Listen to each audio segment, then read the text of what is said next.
Creating and especially publishing, you have to do regardless of how you feel. It's like going to the gym. Do I feel like going to the gym every single day? Everyone's gonna be like, Dan, you're the fitness guy. You love going to the gym. No, I'm not motivated to go to the gym. It is my routine. And sometimes when I show up, despite not feeling really good, I have the greatest workouts of my life. And the same thing goes with creating. I'm really excited about this next session. A friend of mine, Dan Go, I've got to watch his journey from when he was just getting started. And I actually got a DM from Dan on Instagram early on in his career to now watch what he's done blow up to be a movement where he's impacting hundreds of thousands, if not over 1 million people with his content on a regular basis. So excited to welcome Dan to the stage today and have a conversation about his business. Dan, what's up, man? What's up? Thanks for having me. Yeah, good to see you. I'd love to I want to really dig into your story because I think it's so inspiring what you've done over the last 3 years. Essentially like starting really at the bottom. And I remember getting a DM from you on Instagram like 2 or 3 years ago when you were just getting started.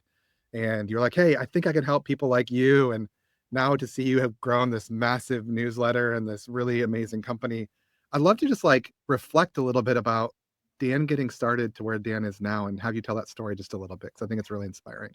Yeah, so I started off as someone who was a coach and someone who owned a local business, which was kind of like a body transformation center for women, and this was back in Markham, Ontario. And after about like 10 years of owning that and getting myself dirty in terms of like doing the training, doing the coaching, I wanted to help a lot more people, and the best way to do that was not through franchising or owning a local business. I wanted to expand out into the internet. I just didn't know how. So, so long story short, what happened was I actually invested in coaching with this guy at Lattimore.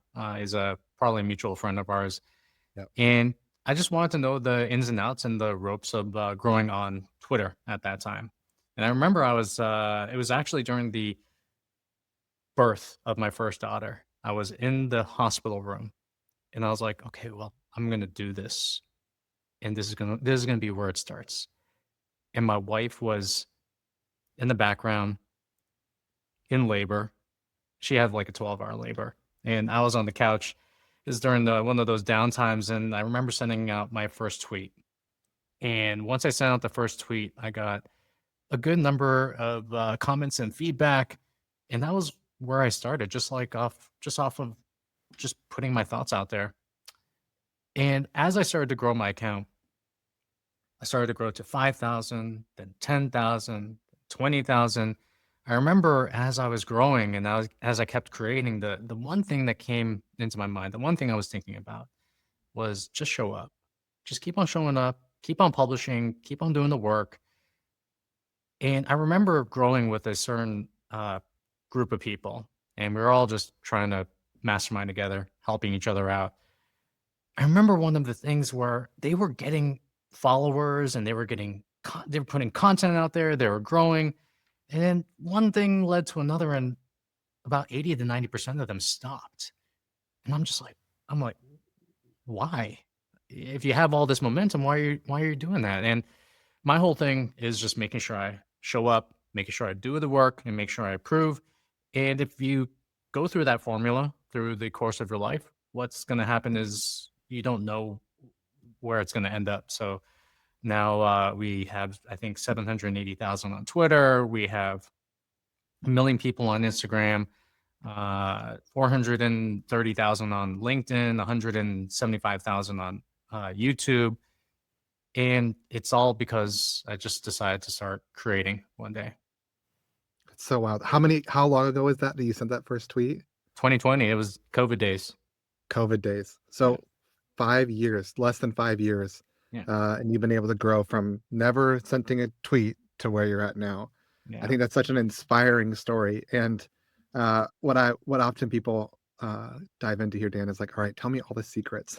Yeah. What are the secrets? Because everybody's looking for a shortcut, and I think you talking about health maybe know this better than anybody else. Is we're always looking for the shortcut, Yeah. we're always looking for the easy answer, we're always looking for the pill that I can take to make it happen. But like I love how you're talking about just like the consistency of showing up and learning and iterating. Like the secret is that there isn't really a secret here. So tell me more about like the mindset of like continuing to show up every day Yeah. for the last 5 years. So I was on a group call with a mastermind, and these were all very successful entrepreneurs. And the topic came to creating. One of the people came on and said, well, sometimes if I'm not feeling it, I just won't create that day. And for me, creating every single day for the past like 5 years, I had to step in and set people straight. And creating and especially publishing, you have to do regardless of how you feel. It's like going to the gym. Do I feel like going to the gym every single day? Everyone's gonna be like, Dan, you're the fitness guy. You love going to the gym. No, I'm not motivated to go to the gym. It is my routine. And I show up regardless of how I feel. And sometimes when I show up, despite not feeling really good, I have the greatest workouts of my life. And the same thing goes with creating. So when it comes to people creating and when it comes to people just stepping into this journey, I have to say that you have to be consistent with showing up to the thing you're creating to. You have to be consistent with pushing publish, even though you may think that what you're putting out is dog crap. But you have to stay consistent with it. And you have to do this daily. And I will tell you the unfortunate truth about this whole creation thing. And this is just rang true for me, where the biggest mistake I see people make is when they say, I'm just going to take a break from this. I'm sorry, but creation is ongoing and publishing is ongoing. And if you want to publish sporadically and randomly, you will get those results. But what you are doing is you are showing up for an audience and you're showing up for people who expect to hear you're a genius and people who want to follow you. People literally follow you because they want to hear what you have to say. So the biggest death knell I see with a lot of creators, and especially ones that don't necessarily make it past certain points, is just they say, I'm just going to take a break. When the unfortunate reality is like you have to publish every day. Yeah. Yeah, that is the hard truth. And I think you're very, very right about that. It's also like a thing that could potentially lead to burnout. It's a Yeah. thing that could potentially lead to like exposing maybe some of the emotional or mental barriers that we have. How do you combat those two things? Like as you're showing up on a consistent basis, you're exposing maybe like limited thinking or some mindsets or the I don't want to show up monster. Like Mhm. how do you approach those things as they come up so that you're not just like grinding yourself into the ground every day either? Yeah. First, it comes with awareness.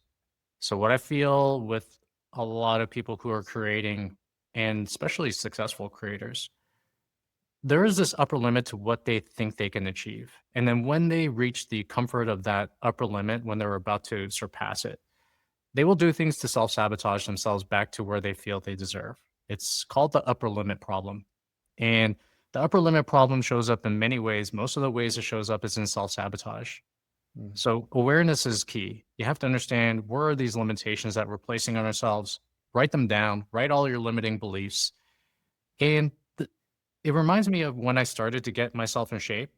I didn't commit to getting in shape. I didn't commit to losing weight. I didn't commit to building muscle. What I committed to was just opening up the gym doors, making sure I just walked in those gym doors. And burnout, I do feel it has a lot to do with the perception of what they're doing rather than the actual doing of the thing. mm, So the perception of the doing is like oh my gosh, like I have to create, I have to do this, I have to do that. There's so much pressure on that creation when what they can do is just consolidate it down to, well, I'm going to create the amount that I feel like I should be creating right now. I'm going to be publishing regardless of how I feel about this piece of content that I'm putting out there. And the funny thing is that sometimes the pieces of content that you feel are not that great, they're the ones that pop off the most. We mm. don't know what the audience is going to respond to. So we have to commit to that consistency. And it doesn't have to be every day, like 7 days a week, even though that's what I did in the very beginning. I don't do that anymore. But there has to be a creation schedule. And it reminds me of I forgot who the artist was, but someone asked this artist, this really popular artist, okay, how do you stay motivated to keep on painting these amazing paintings? And the artist said, well, you know what? I'm not motivated all the time, but funny enough, 9 a.m. every Monday to Friday, I'm pretty damn motivated and I just show up and I just do it. So Mm, it's really about the motivation that you get after you start doing the thing. And something I realized about creation, it's like going to the gym. You warm up a little bit. Maybe your first reps are going to be quite shit and you're not feeling it. Once you get to the middle of that workout, you might be hitting PRs. You might be feeling a lot better about yourself. The motivation comes after the doing. It's not before the doing. And if you do feel that strike of motivation, then yes, take advantage of it, but don't wait for it to create. mm. That's so good. I think this is like I talk to a lot of beginner creators and I hear the same things over and over and over and over again, which is just like, I don't feel like it, or I'm unsure about it. How do I keep going? Um, I'm curious to like drill down on this consistency thing a little bit because the other fear that somebody might have is like, okay, Dan, I'm going to show up every day. But if I show up every day for 5 years and I'm not making any money, or nobody's listening to my stuff, or I'm not making any gains at the gym, like, why am I even doing it? Yeah. And it's a little bit of this like editing before I write type of mindset. But like, there is a real fear connected to that too, is like, how do I know that I'm actually going to get the results of the thing that I'm showing up to do? And talk to me through that mindset a little bit, like kind of coach somebody at the very beginning stages through like that thing that's rising up in them. Like, I'm afraid I'm going to show up for a year and I'm going to be exactly the same place that I am now. Well, I will say that it's more so of a fear that is not based in reality. If you show up to anything for a full year for every single week, 5 days a week, you're going to get somewhere. Yeah. And one of the things that I would say to that is it's a three-part formula. So you show up, you do the work, you publish, and then you look for ways to improve. This means, okay, so this one only got maybe 2 likes. Okay, this one got 10 likes, and that was on the higher end of the likes that you would get. How can I recreate this thing that got 10 likes, or spin this thing that got 10 likes and do less of the thing that got 2 likes? It also means being a student of the game, going on these fireplace chats, joining these conferences, getting coaching. I got coaching from Ed Lattimore. I got coaching from other people within the space, different platforms. Thankfully, Justin Welsh was a friend of mine, so I got to really pick his brain about LinkedIn. One of my friends was a master at Instagram. I invested in their coaching service. Coaching to me is the quickest way to get from A to B while being held accountable to the thing that you said that you were going to do. It costs the most, but it's the most effective, and that's the reason why.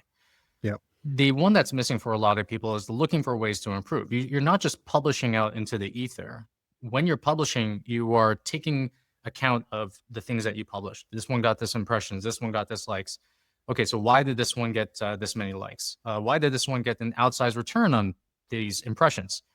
And you just keep on doubling down on the things that work for you, disregarding the things that don't work. And also during that level of improvement, you have like the 80%, I'm going to do 80% of what works, and 20% I'm going to be throwing stuff out there to test things out, of things that I think are conceptual, things that I think are going to be great concepts that I've come up with.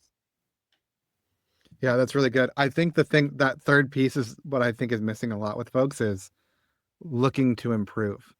Let's drill into that a little bit more. Like, obviously there's some obvious things here, like, oh, this one gets more likes or this one gets more responses or whatever else. But what is the mindset of looking to improve when you're just kind of showing up consistently?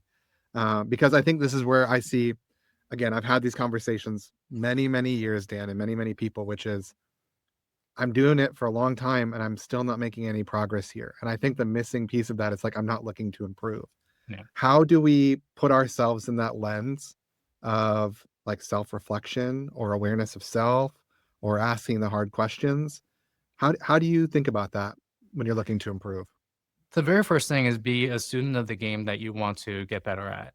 And that means looking at the way other people are doing content, looking at what's working for other people, Now, I caveat this by saying to model what's working, but do not copy. You want to model and put your own spin on what is working, but to copy word for word, the creator business is very small. The creator community is very small. And pretty much like we know. Uh, if there's one person, I remember I'm not going to name names, but there's one person that just like totally ripped off everyone's tweets.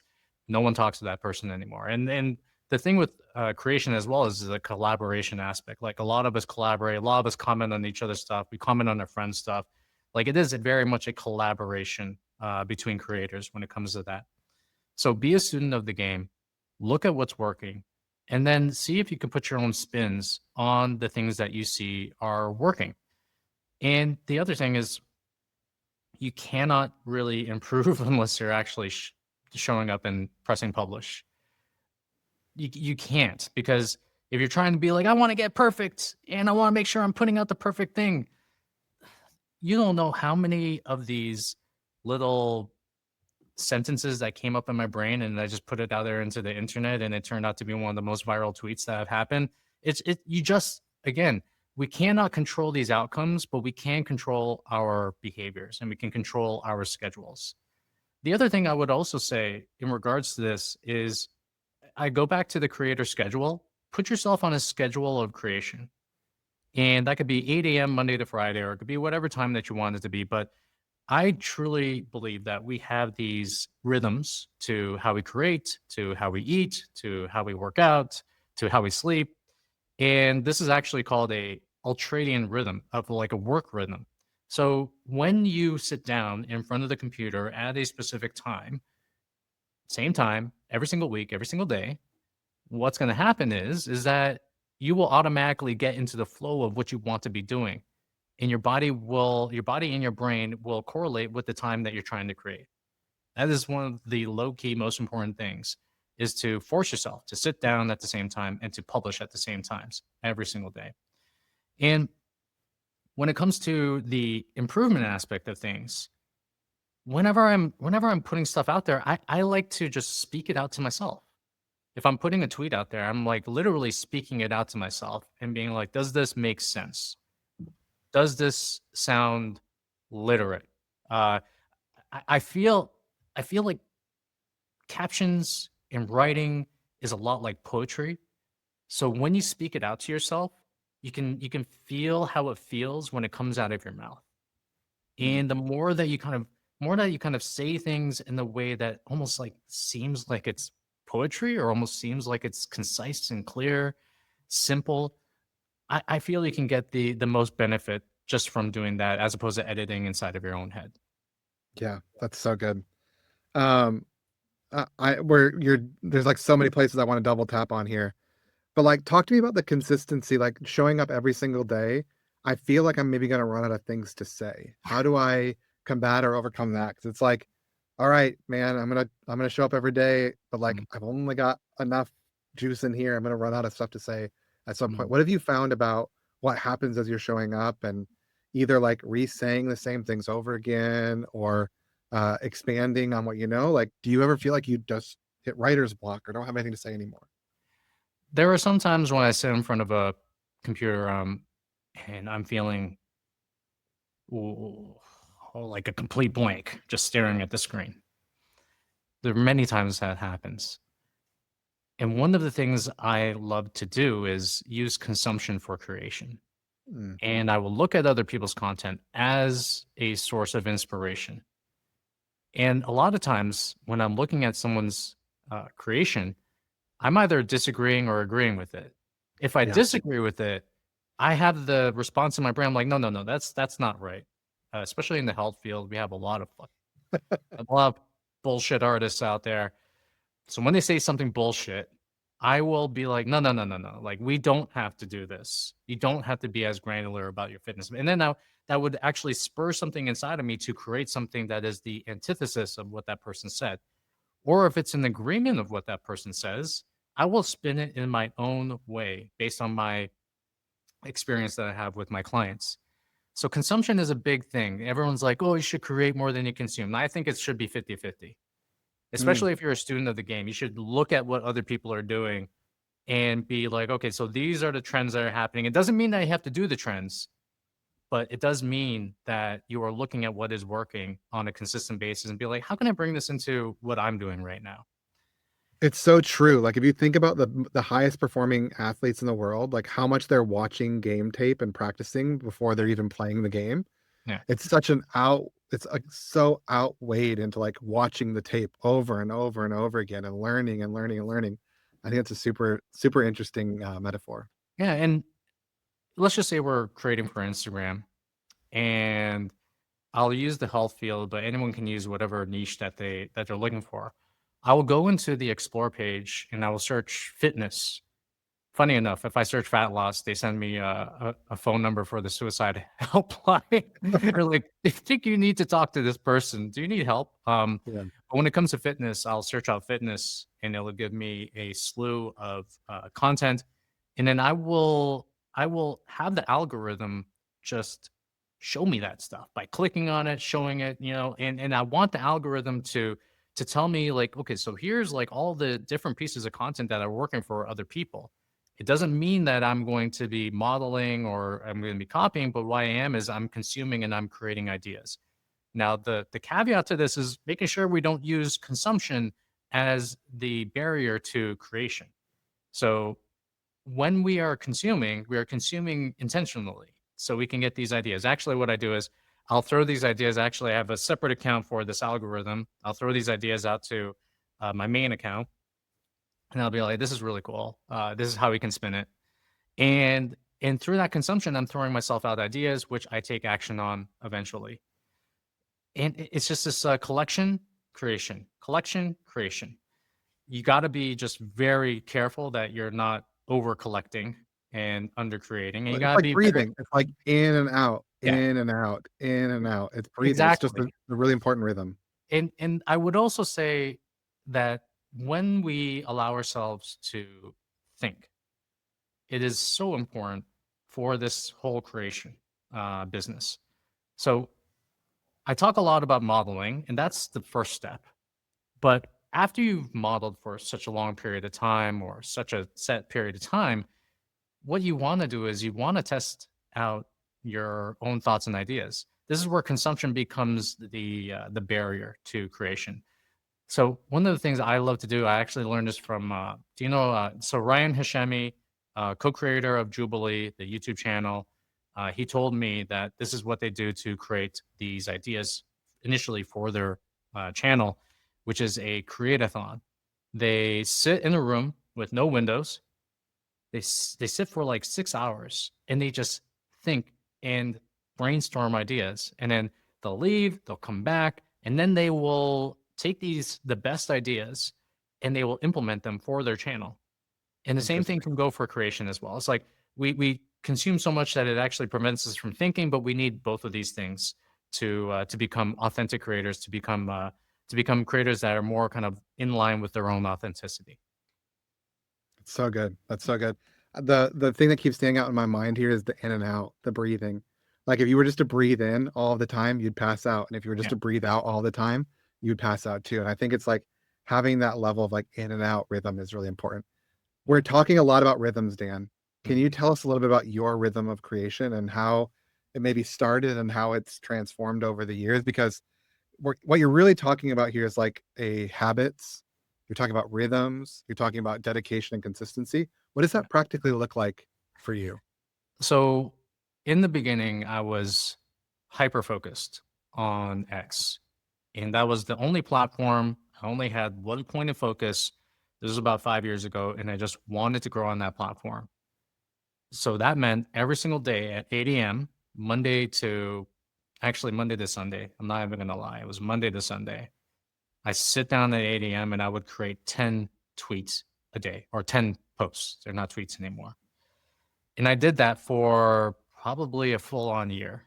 Do Wow. people have to be as obsessive as me? If you look at how many tweets I put out there, it's like over 100,000. I just looked. It's like 119,000. So volume actually mattered to me a lot because the more volume that you put out there, the more at bats you get, the more you get to see what works and what doesn't. I don't care about people talking shit about me, and I don't care about people saying you're putting out way too much content. Like literally, I just want to put out what's inside of my brain, and then let me just spray it out there to see exactly what works and what doesn't. Now my creation schedule is way different. Uh, Obviously, I'm creating for multiple different channels, and multiple different channels respond differently to different types of creations. And always I'm going under the magnifying glass theory, where if I put my magnifying glass on one specific platform, I am pretty damn sure I'm going to grow that platform. So before, actually this year was Instagram, and we grew it from like I think it was 550K to a million within 6 months, just Wow. by hyper focusing. And and and then if whatever the platform is for you, you want to hyper focus on that specific platform. Make sure you are creating at a schedule. And for me right now, it's like Mondays are my newsletter days, and I'm creating a thread for X, which eventually turns into a thread for Twitter, or not for Twitter, but for Instagram and LinkedIn. I have like this content matrix. I'll get into this content matrix actually right now, where it's like one piece of creation can turn into multiple different types. But I will say that you only want to do this after you are very confident in the level of growth before moving on to a platform.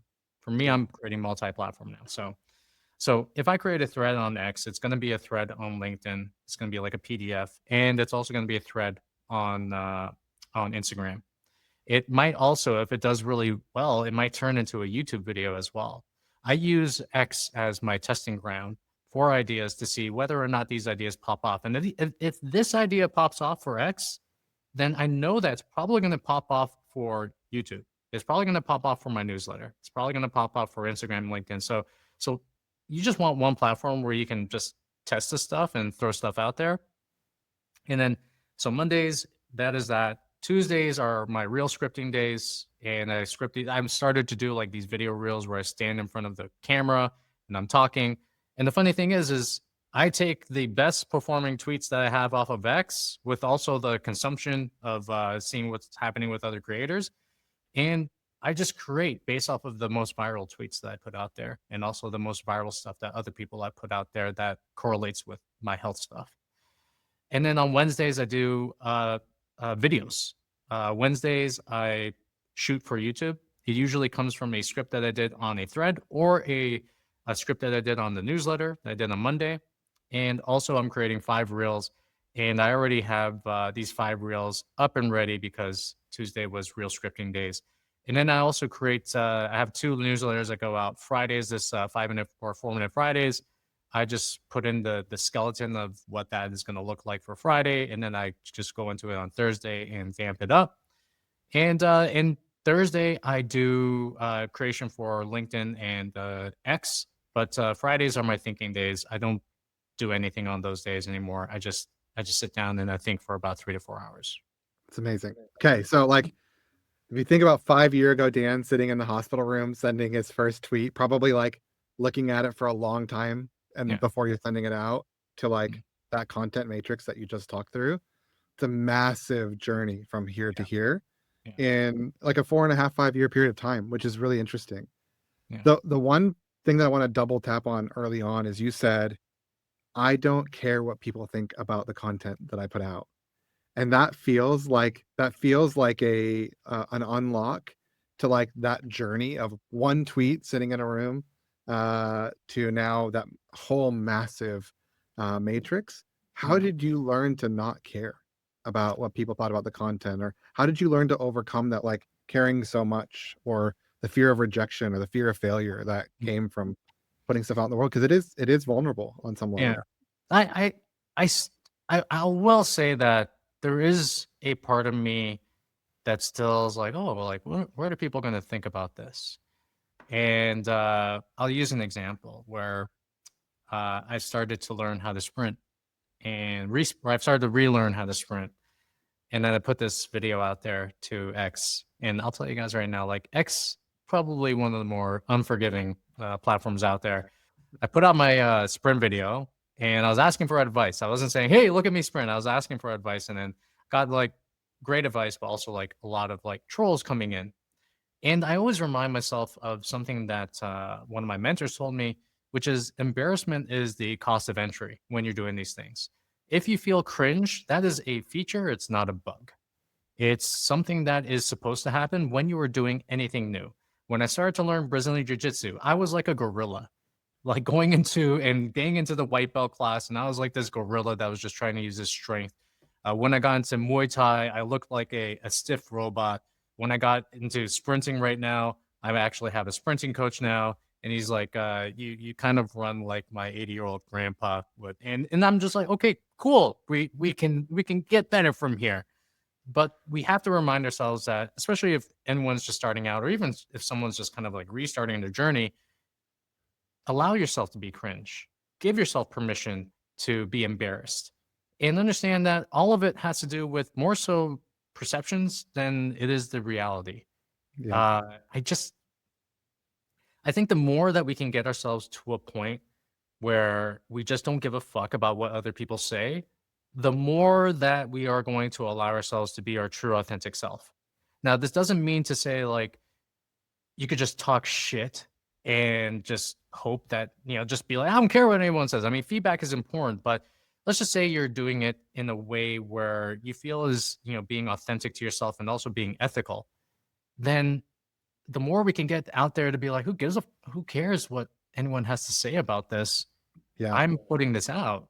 The more that we can just like freely allow ourselves to create in the way that will actually engender an audience who wants to see from us the things that we want to put out there, as opposed to just like being a robot and trying to like copy someone else. Yeah, we don't look at a 5-year-old and say, "You really suck at riding a bike." Yeah. Right? We say, "Hey, let me help you. Hey," like, we have a level of understanding that they're brand new at something. Yeah. However, when we are brand new at doing something, we hold ourselves to the highest standard, or we look at the largest expert. Like, what people could do in this moment is like, "Oh my gosh, Dan's content schedule is insane. I guess I'll never get there because he's doing all of that. I can't even remember half the stuff he said, let alone wrap my head around how to do it." And it's like you're not giving yourself the grace or space to understand that it's okay to be adolescent or immature at something when you're beginning. So allowing yourself to be cringe, allowing yourself to be clumsy and fall over a couple times, make mistakes, say things that people are going to hate. Like that feedback loop is super important. But like nobody goes to a kid and like, you suck. So Yeah. like, why would we do ourselves that the beginning part of the journey? Why would we approach ourselves that way? It doesn't feel helpful at all. Yeah. I was helping my daughter learn how to just scoot and also swim. Like 5-year old is such an unlock for children. And every time she fell on her bike or every time she fell on her scooter, like my I didn't go to her and be like, "Oh, well, I guess like scootering ain't for you."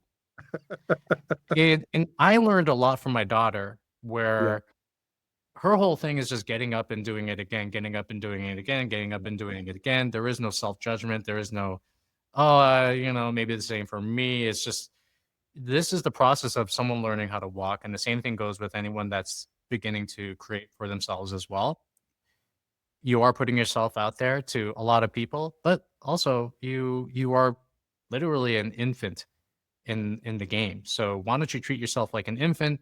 Positive reinforcement. It's if you get bad pieces of feedback, which are actually true, be like, okay, cool. I won't do that again. I just won't beat myself up for the fact that I did it. Yeah.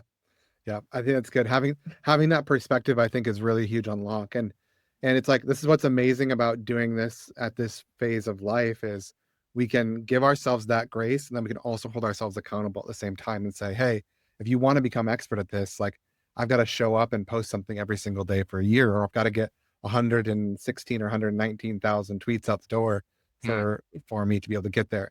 You can do both of those. The polarity of those two things together, I think, is the important part of what we're talking about here. Yeah. What's the work that you're dedicated to doing? Whether that's putting out a piece of content per day, two pieces of content. What is the platform that you intend to focus on and I would say slightly obsess about over the next year? Those are probably the two most important decisions. And then the last decision is sitting yourself down in front of the computer and creating and publishing and pressing publish and learning from your mistakes. Even keeping a notepad of like, okay, well, this one popped up because I think this. I actually went back into today. I went back into all my reels, and I was like, okay, so why did this one have 4 million views, and why is this one getting say like 80,000 views? And it's just like, okay, well, let's think about this for a second, and then just recreate those really good ones in a way that facilitates your best self, and then also just like look for other ways to say the type of lesson that you want to say in a way that's authentic to yourself. That's amazing. That's great. Okay, so question that's coming up for me here is like, if I'm very early on, I haven't obsessed over a platform yet, what advice would you give for which platform should I start on, or how should I go about picking a platform to obsess about Yeah. over the next year? I would pick the platform that seems easiest for creation. If you love sitting in front of a camera and doing video, then that would be probably Instagram, YouTube. If you're like me, I love writing. I'm a huge fan of writing, so that's why I started on X. And that doesn't mean that you won't gravitate towards other types of creation, but do the creation that is the easiest, that is the most flowy for you. Everyone says like, "Oh, do the hard thing first." I actually disagree with that. I say do the most easiest thing to you as possible, and then that's what gets you started. So even when I was getting in shape, I didn't jump into starting to do weights. I I I I started to play basketball because I loved the sport. When it came to creation, I was like, "Oh, okay, should I create for Instagram? Should I create for this? Should I create for that?" But X was the place where I could just create writing. I could just write, and I love that. So start with the thing that's easiest to you. Start with the thing that you gravitate most to, and then afterwards you can allow yourself to evolve into different directions. That's good. Are there any platforms that you would avoid if you were getting started today? Blue Sky, most likely. Uh, doesn't seem like there's a good discourse for conversations and ideas there. And also, it just doesn't seem like the platform is big enough for people to create on. I would also say, like, probably Threads on Instagram. Again, super small TAM or total area of market that you can market to. I would choose like the big four. And if you look at 2020 to 2025, X, LinkedIn, Instagram, YouTube. It took me probably 4, 5 years to get traction and I spent 1 year each on getting these platforms off of the ground and learning how to create for them. So everyone's like, "Oh yeah, 5 years and overnight success," but the reality was I spent probably the good amount of each of those years mastering one platform and then moving on to the next. Awesome. A question that's come up a couple of times in the chat so far is like, okay, I love it, but like, I've got a job right now, I've got a family. Yeah. I can't just like quit and focus on this full time because I've got Mhm. real responsibilities. My life's really full. How do you think about carving out the space to become obsessed about something when you're just getting started? The very first thing is what are the incentives to me doing this in the first place? Because we are driven by incentives. So if you're creating just for the sake of getting a following, I would say cool, probably not the reason to be creating. There has to be an incentive for you. Like I would guess the incentive would be to monetize your genius in some way, shape, form, or another. So the very first thing is I would set that destination and outcome. So it's like how much money do I want to be making out of this? How much followers will it take, or whatever to reach that specific type? I would always set the destination first because you want to start at the end, and then you go back. You're like, okay, cool. Well, how can I carve it? It's not even about I don't have the time to do this. It's more so about how can you carve out the time to do this. So if someone says I don't have time to hit the gym, and I look at their schedule and I look at what they're doing, if we get them to do like a time study, and I look at all the wasted space inside of that time study, I'm just like, well, you're bullshitting me at this moment. So I would carve out the time. And unfortunately, the beginning is going to be a little bit of a hustle. So even when I was like starting out, I had like online coaching clients, and I still had a business. And I was doing this on top of all the coaching calls that I was doing. I was doing probably like 6 to 8 hours of coaching And calls. you had a newborn at home. And I had a newborn at home. So I had to carve out the beginning portion of my day to focus on the thing that I wanted to grow in. And even if it's like 2 hours a day, or even if it's like 1 hour a day, that's still time that can compound over the course of the year. So unfortunately, when you are just starting, you have to carve out that time, whether it be after work or when the kids go to sleep or before, and you have to wake up a little bit earlier. And once you carve out that time, it's no dilly dallying. You're literally publishing. You're not, you're not studying. You're not reading. What you are doing is you're putting yourself out there and you are testing things out, and you have to press publish. I think that's like the thing that stops a lot of people. I just don't feel like this is good enough. Fuck it, just press publish. You just don't know. And that's actually the habit that people have to create above and beyond just say carving this time is like to oops, to press the publish button, to keep on pressing the publish button, regardless of how perfect or imperfect you feel that piece of content is. Because I'll tell you right now, there are certain pieces of content that you put out there, you're like, oh man, this is so good. This is gonna hit. And then you put it out there as like a flop. And then you say some stupid thing that just came off the top of your head and you just want to put it out there. Yesterday was like mine. I was like, oh yeah, well, I think eggs are like the ultimate condiment. And I put eggs on my steak, I put eggs on my rice, I put eggs on my poke. I'm pretty convinced it's like, the best condiment on the planet. And then I put it out there and it was like almost like 3K, I think it was like 2K likes, about like over 100,000 impressions. So I was just like, well, you just don't know, but you Yeah. have to create the habit of pressing publish, Yeah. and you have to create the habit of pushing yourself out there. And you have to get through what I call these milestones. So it's like 7 days of showing up. That's like the first thing, it gets it started. 2 months is actually where the habit gets set into place. If you can pass the 2 month mark, then you know this habit is being set. Around 90 days is when this becomes a part of your everyday schedule. But the beginning portion, I'm going to tell you, you're going to have to go through the struggle bus.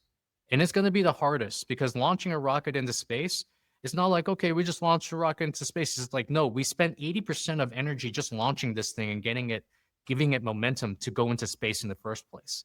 And you Yeah. have to have that activation energy, especially when you're just starting out with this creation stuff.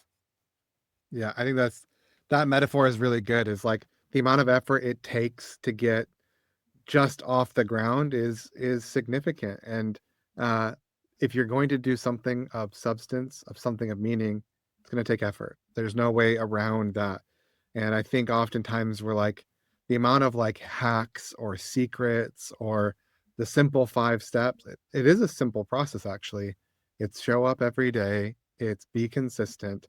But there's no secret around that. There's no like shortcut to it. It's just showing up and consistently learning over Yeah. time. Yeah. The more that we look for shortcuts, the more that we take ourselves away from the path. And if we are looking for shortcuts, we're actually shirking the work that is required to develop into the type of person that will create on a regular basis, that will put out and publish.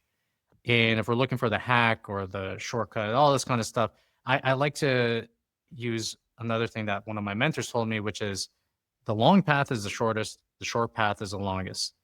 And if you're trying to constantly look for ways to skirt the process, you are doing yourself a disservice, because you are not necessarily doing the ultimate work that needs to be required for you to become a creator. And when I say creator, I mean that as a verb, it's not a noun. It's someone that creates and publishes on a regular basis.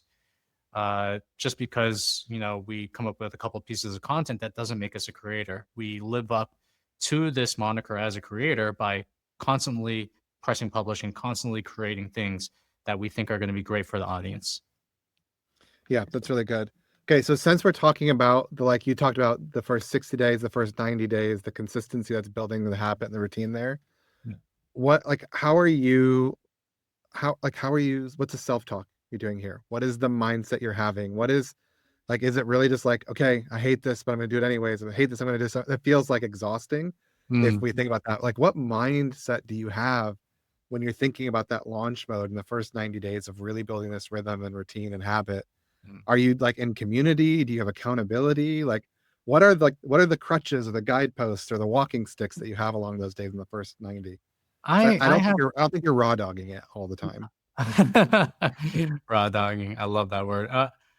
I have a vision for how I want to influence this world, and I have a vision for how I want my life to be. And I set the vision first, and I always start at the end. Now, my mindset when I'm stepping in front of a computer and putting these things out there, it's part I'm just throwing stuff at the wall, up at the wall to see what sticks. Still, I'm still on that stage because I just don't know. Like, we don't know the outcomes of the things that we create. The only thing that we can control is the creation itself. And for me to place an outcome on something I create and be like, "Oh, I hope this gets like a million views," like it's probably gonna make me a very disappointed person. So I just throw stuff up at the wall, and at the same time, I'm trying to double down on the things that are working. And with all the pieces of content out there, I'm trying to double down on the things that are working, but also at the same time evolve myself. Also at the same time, look at what's working for other people, so I can maybe change the way in which I'm creating. The funny thing is that you will create in a specific type of way, you get successful enough, then people will start copying you and then making your creations commoditized, so to speak. So even if you are the person that's like even on my end, like creating these things, and now we see like everyone's copying it, you have to evolve and you have to look for ways to evolve. And that goes into the 80-20. Keep on doing what's working. But the 20%, let's like throw some really cool shit out there that you think is gonna work, but you're not sure, and then see exactly what happens. It's just a process. And I actually love the process of creation more so than the outcomes that I create. Mhm. Like when I hit a million followers on Instagram, like everyone treated it as like this big thing. And for me, I just like I just like actually like creating things in the way that engenders this outsized response and finding out these things that I can create that will engender that. I'm more actually motivated by the fight than I am of the outcome. And my wife hates that. So she likes to celebrate everything. She got 1 million balloons and like all this kind of. She had like the one M balloon and whatever, and got like this cake. And I was just like, my to my detriment. My whole thing is I just love to show up every single day and do it. Yeah. And I that's think that's the secret, and anybody who I've met has any level of success, it's the commitment to the showing up. It's the commitment to doing it on a regular basis. There's a great book that I read about 10 years ago called The Power of Consistency. I think it's that kind of stuff. It's whatever you do consistently is the result you're going to have, for positive or negative, by the yeah, way.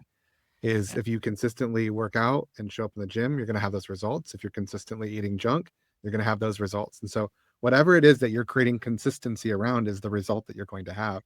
yeah. And I think that's important to remember. If I went into the gym every single day and I'm like did a workout and then looked at my body and be like, why am I not building muscle? I would drive myself crazy. I love going to the gym to push myself and to get the mental health benefits out of it, to get myself away from home. There's so many reasons other than getting in shape that I love going to the gym. I love creating because I just love being such in the flow. So even for me, the first 5 minutes, I'm just like, what? I'm not feeling this. And then as I get in the flow, I'm like, I don't want to stop. Like after 30 minutes, 45 minutes, and just like really get into my flow, I have this like time limit for when I should stop. I'm like, I don't want to stop. I'm getting such good stuff right now, and I'm feeling in the flow of everything. And I love that flow. That is the thing I love about creating, not necessarily publishing, but it's the actual flow I get from it. So love the process. Find ways that you can love that process aside from the outcomes that you're trying to create. The outcomes are just destinations. The process and the way to get there is like the GPS, but you got to love that more so than the outcomes. Yeah, that's good. Um, how did you keep showing up when you didn't love the process, or how did you learn to love the process? Uh, I would tell myself, I don't care. I'm just showing up. Hmm. I literally have these conversations with myself. I just don't feel like doing content right now. I just feel like playing video games or whatever it is. And then I'll be like, well, just show up. And my whole thesis in life is it has never been so easy to succeed. With all of these tools that we have, with all of these abundances of informations and people doing things. Now we're reaching the age of intelligence. I don't. I really, if you, Darren, you're probably as old as I am. Probably. I'm like pushing 45, but I don't know. Are you in your 40s right now? I'll be Okay. 40 this year. Okay, good. So when I'm here in this let's just call it like the middle age, what I'm thinking to myself is not being like, do I feel it? Do I not? It's really just telling myself over and over and over that showing up is literally 90% of success. And if you just commit to just doing that every single day, you really have no clue what is going to happen. Even for, I'll tell you right now, even for YouTube, I am not focused on that platform, but I have committed to every single week doing at least one video for YouTube, no matter how shit it is. And everyone knows about the YouTube. You have like your 10 out of 10s, you have your 1 out of 10s. And even when I was putting out 9 out of 10s, 10 out of 10s, these are like shit videos, by the way. I told myself, well, it's feeling pretty shitty right now, but I'm just going to keep on going and I'm still going to keep on uh, producing for this platform. And lo and behold, like you get these outsized returns just by just constantly publishing and constantly showing up. So I have these conversations in my mind. I'm just like anyone else. But my whole thing is just like just put it out there at the schedule that you said that you were committed to, and you never know what's going to happen. And that has served me quite well in this whole 5 years of doing this. It's amazing. That comes all the way back to the beginning here. And you said there's a 3-part framework: show up, do the thing, look to improve. Yeah. And so I've heard this thing a lot in the gym specifically. It's like, hey, like I'm just showing up to the gym, and like even if I'm sitting in the parking lot, I'm just starting there. I'm just gonna sit in the parking lot, I'm just gonna go there. I'm just Yeah. gonna like cross the barrier of the gym. It's like, well, but if you just cross the barrier of the gym, you're missing out on that last part, which is the like look to improve. So like if I'm looking and I'm just walking into the gym and then I walk home and I do that for a year, awesome. The only routine that I've built is walking through the doors of the gym. I've not looked to improve at all on that. But it's like, okay, I'm now like I've got 10 days walking through the doors of the gym. Now I'm gonna get on the Stairmaster for Mhm. 5 minutes. Okay, Stairmaster for 5 minutes, looking to improve, looking to improve, and looking to improve. And I think it's a foolproof thing: is show up, do the thing, look to improve. And Yeah. I think if you miss that bottom step, which is like, hey, I've been posting content for a year and nobody's paying attention to it anymore. Well, I can almost guarantee that you've stopped looking to improve. Because if you're just doing the thing over and over again, it's like, awesome. You are no more physically fit if you just walk through the doors of the gym because you've not looked to improve. And Yeah. I think that's the missing piece for so many people, is that looking to improve part of the loop, which is really important. I agree because it all comes down to being a student of the game that you want to play.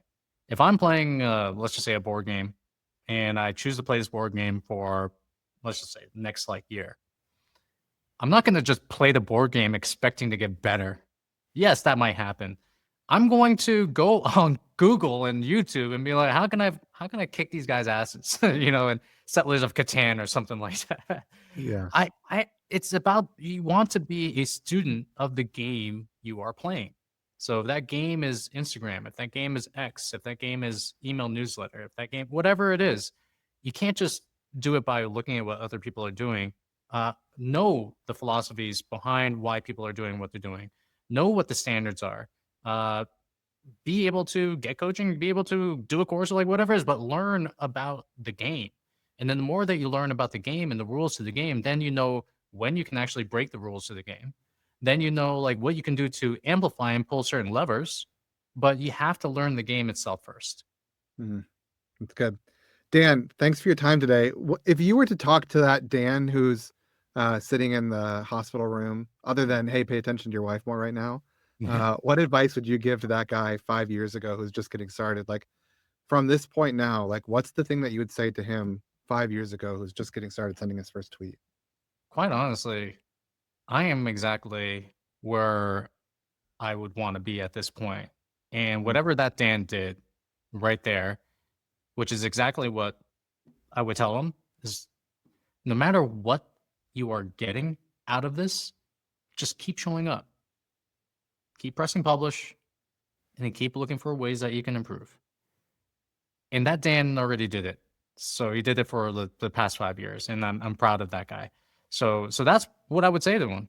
And and I would say this also: do not get blinded. Let's just say like you do succeed at this. Do not get blinded by the outcomes that you're creating. Do not get blinded by the amount of followers you have. Do not get blinded by the amount of money you're making. Do not get blinded by any of these outcomes, because it is not you. It is not you that had actually created these outcomes. It was the process that you committed to, and, and there was no limit. And this is actually something I would tell Dan. There, you should set bigger goals. You should actually Mhm. set way bigger goals than you could ever imagine, because your mind will conform to the goals that you set for yourself. And I go back and I've achieved all these things and whatever. I'm just like, I should have set bigger goals, man, because we are limited by the things that we think that we can achieve, as opposed to what actually can be achieved. So I would just tell Yeah. them set bigger goals and keep doing exactly what you're doing. Dan, so good. Thank you for your time today. I know you're busy. You've got lots going on, so I appreciate you being generous with me and then with this whole audience of people who are here today. So thanks for the time. Thanks for sharing your story. Show up, do the thing, and look to improve. And I think that's the loop that has gotten you exactly here. So thanks for your time today. Yeah. Thanks for having me. Thanks, guys.